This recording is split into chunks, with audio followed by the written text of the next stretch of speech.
Oh, we all search for them. Talking about orgasms. Talking about orgasms in and outside the bedroom. We're talking about recovery, talking about loneliness. Listen in. Welcome again to another episode of the 1% in Recovery podcast, where we encourage you to laugh every day, work hard in your business, in recovery, in your relationships, in school. Just work. And to love unconditionally. Just put much more love out there and you'll see a lot more love return. Remember, recovery is beautiful. You cannot outthink an emotional issue, and your EQ is your IQ. Join the Facebook group, Recovery Freedom Circle. That's where we as a community get to help people talk about recovery, work the steps. If you have a question about the steps, if you want to just share an accomplishment, a dream, a goal, or there's something that you do want to achieve, as well as something that you're struggling with, let the community help you. With that, let's jump into this week's episode. Orgasms. Now, when that word is heard, we immediately think about sex. And it is important, if you are going to engage in sex, to have orgasms. You want the female to have them and you want the male to have them. But truly, what is an orgasm? An orgasm is a feeling. And when we talk about recovery, when we're talking about living your best life, we're talking about your EQ, we're talking about your feelings and your emotions. And so an orgasm is this intense sense of pleasure, this joy that just goes through your body. And it feels wonderful, especially if you're connected with the other person and you guys are sharing something magical. It does improve your mental health.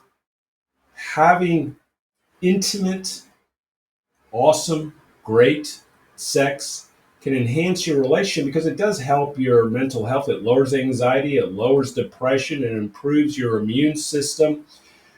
It just gives you a certain sense of peace. So I encourage people, if you're in a committed relationship, to engage in sex, to make love, because it does help in your overall well-being. And that's what we're trying to do, is to increase our EQ and increase our amount of peace, serenity, joy, contentment.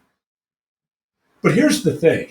Since to me, the overriding emotion around orgasms is joy, is where else can you feel joy? Because here, to me, also within a relationship, orgasms is really an extension of oxytocin. And that's one thing that we constantly talk about. We need that bonding hormone. And like I say, now if you engage in sex, whether that's penetration or that's oral sex, that which will usually end in some time, in hopefully both parties having orgasms. But there's other ways to have orgasms with your partner where nothing is secreted. You can have a 20-second hug. You can have a 6-second kiss. And you can cuddle naked body to naked body. Those are all forms of oxytocin. You will get the same effect. Because ultimately what you're trying to do is to bond with another person. And when we're talking about orgasms, we can also talk about bonding with other people outside a romantic relationship. We're talking about family. It could be parents, it could be kids, it could be siblings, but it also could be best friends. And you're bonding at some type of level. And that's why those 20-second hugs are so important. Because you can have an extended hug with anybody. But how do you get other types of orgasms? Like we're talking about intense, overwhelming joy, which will then produce contentment in your body. You will smile all day. You'll probably smile the next day. What I'm talking about is things that bring you joy. Like for me, if I eat something fabulous, and you get what we call those food orgasms, There's like, you don't need sex. You could just be just content in what you ate. And as a foodie, and I know there's plenty of foodies out there that search for that ultimate meal, that experience, whether that's a dessert, whether that's with meat, whether that's with vegetables, whether that's with some other type of fish or some other combination, and including whether that's got cheese, whether it's got some sauce. There's something that can be so magical in something that you put in your mouth and you eat. But I find joy in other areas, or I find orgasms. When I just had, and I had an awesome workout the last 2 days, and I get just sense, I get pumped up because I feel strong, I feel my muscles. And I tell people all the time, you can get, when used to train for marathons, there'd be some runs where I was just clicking. I was just like on another level.